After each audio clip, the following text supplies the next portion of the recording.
en compte de l'alphabet Ngo dans la transcription de nos langues nationales, l'association et mouvement Wassabaya s'est exprimée à travers une conférence de presse. Les détails dans un instant.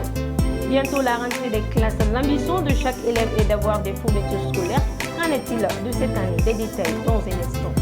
Comme annoncé dans le titre, le mardi 24 septembre 2024, la Fédération des associations et mouvements pour la valorisation de l'alphabet Ngo, des langues nationales et des cultures dénommée Wassabaya a tenu à la Maison de la Presse de Bamako une conférence de presse pour la mise en valeur de l'alphabet Ngo dans la transcription des langues nationales du Mali par une loi organique du Conseil national de la transition. Plus de détails dans ce compte rendu signé Nana Khalida Kouni.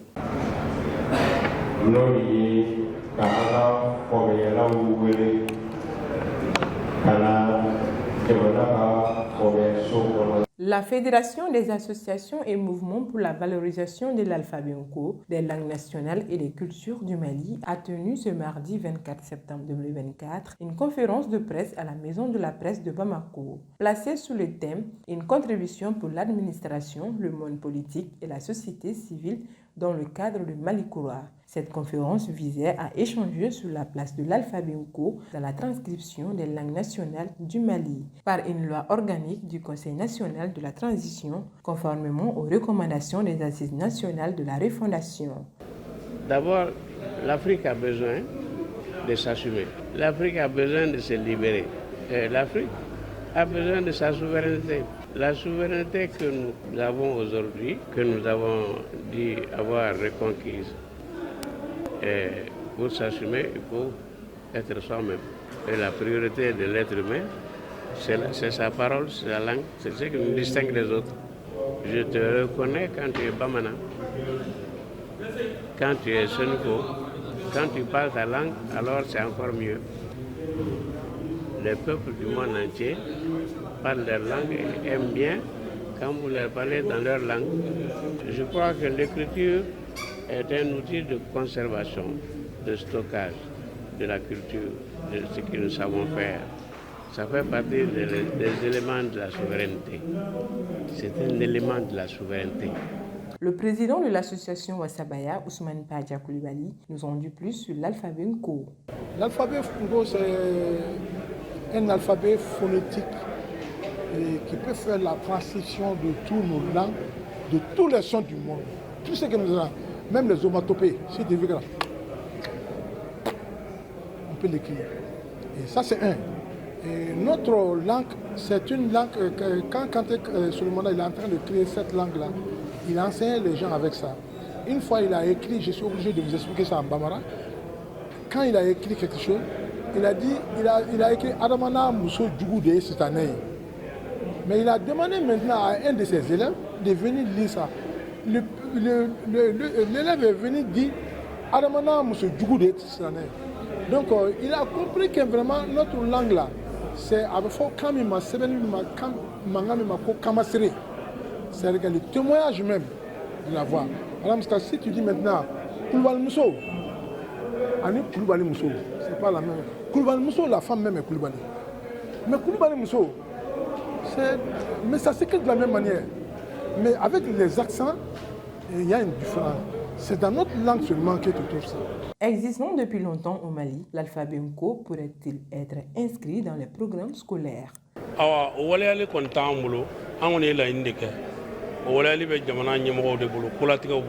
L'exécution de cette décision dépend de nos autorités. Quant à nous, l'alphabet Ngo est valorisé parce que des milliers de personnes travaillent avec. Moi-même, j'en fais partie, ainsi que tous les autres professeurs présents ici. Mais le pays était dans la dépendance. Le pays a besoin de la langue pour se développer, ainsi que faire avancer les connaissances. Nous l'enseignons de la première année jusqu'à l'université, dont je suis directeur d'une de ces écoles, la Simba. Donc si nos autorités l'acceptent, nous sommes prêts à l'exécuter.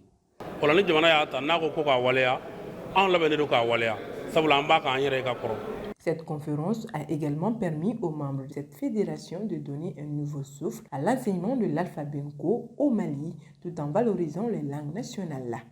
Ok, c'est ce que moi je leur demande, parce que j'avais déjà adressé des correspondances des partenaires à la direction, à certaines directions techniques du ministère de l'Éducation nationale. Et cette demande, c'est une demande de partenariat. de collaboration entre nous. Et c'est tout simplement que nous nous avons demandé. Venez qu'on s'assoie, qu'on travaille, qu'on met ce qu'il faut pour le peuple malien. Ça fait longtemps que nous sommes en train de trébucher. Le français dont on parle, ou l'arabe qu'on parle là, ça ne peut pas aller avec nos langues nationales, ça ne peut pas écrire tous les sons de nos langues nationales. Lors de cette rencontre, plusieurs des associations et mouvements culturels et ethniques du Mali étaient présents. Les intervenants ont demandé aux hautes autorités de la transition d'introduire dès la prochaine rentrée scolaire l'enseignement de la langue Nko dans le programme scolaire 2024-2025. Plus de 100 millions de dollars seront décaissés par le Fonds de lutte contre les pandémies pour lutter contre l'Mpox ou variole de singe dans 10 pays africains. Cette somme permettra aux pays concernés de répondre de façon urgente aux effets néfastes de cette maladie et de sa prolifération. Plus de détails dans ce commentaire de Zenabou Gueye. En 2024, 26 544 cas de variole du singe, dont 5 735 cas confirmés et 724 décès ont été reportés dans au moins 15 pays africains. Cependant, le Fonds de lutte contre les pandémies a annoncé le décaissement de 128 089 millions de dollars pour soutenir les 10 pays africains les plus touchés par le virus, à savoir la République démocratique du Congo RDC, le Burundi, le Rwanda, l'Ouganda, le Kenya, le Soudan, Djibouti, l'Éthiopie, la Somalie et le Soudan du Sud. Ce financement va jouer un rôle essentiel et permettre de renforcer les systèmes de surveillance, d'améliorer la distribution du vaccin et de soutenir l'arrangement communautaire pour protéger les populations vulnérables. Ainsi, l'Organisation mondiale de la santé en Afrique va travailler en étroite collaboration avec le gouvernement et ses partenaires pour garantir les ressources de façon efficace, afin de construire des systèmes de santé plus solides et de renforcer la résilience face aux futures menaces de santé publique. Le Mpox ou variole du singe est une maladie infectieuse émergente causée par un virus transmis par des animaux infectés, le plus souvent des rongeurs. Elle peut ensuite se propager d'une personne à l'autre. Mais la transmission de personne à personne ne peut à elle seule entretenir une éclosion. Comme l'annoncé dans les titres, depuis quelque temps, les marchés et les bords de goudron sont inondés par les vendeurs de fournitures scolaires. Il s'agit de matériel indispensable pour la bonne éducation des enfants, surtout lors de la rentrée scolaire. Chaque parent mouille le maillot pour équiper son enfant. Que peut-on savoir davantage sur les fournitures scolaires en cette période? Des détails avec Maïmouna Daou. Comme à l'accoutumée, à chaque veille de la rentrée des classes, les marchés et les bordures de route s'ébondent de vendeurs de fournitures scolaires, tels que les sacs, les cahiers, les stylos, etc. Par rapport aux années précédentes, les marchés de cette année apportent peu pour les vendeurs. Les années précédentes, nous avons vendu leurs fournitures par carton. Mais pour cette année, c'est seulement les paquets qu'on vend. Ceux qui achètent en grande quantité sont très peu. On arrive quand même à s'entendre avec nos clients, même s'ils disent que c'est un peu cher.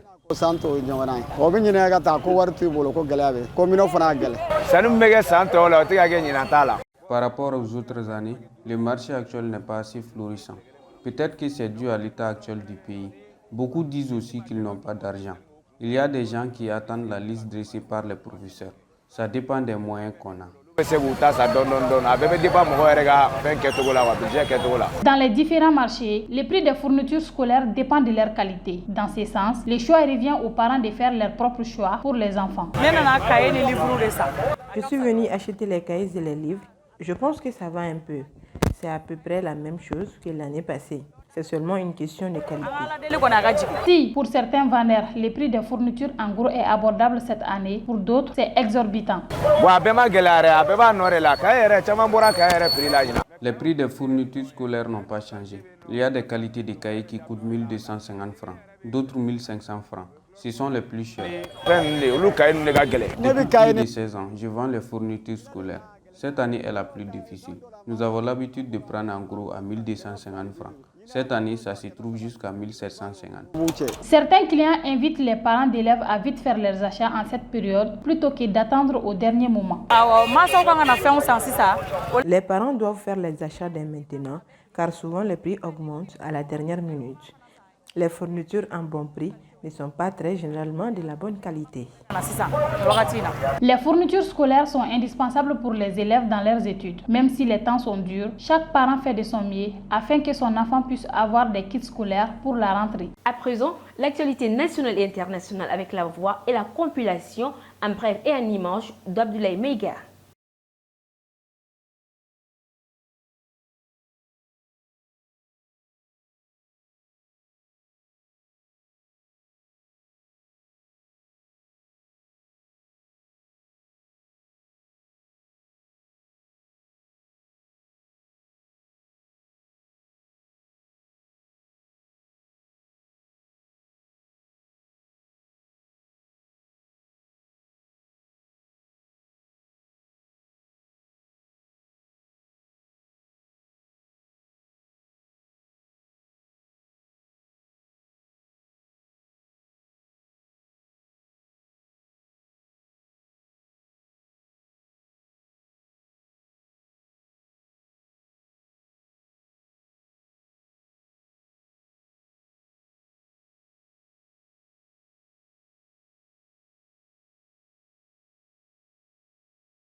Mesdames et messieurs, C'est tout pour ce JT hebdomadaire que j'ai eu l'honneur de présenter. Merci de l'avoir suivi. À très bientôt sur Actuel Média.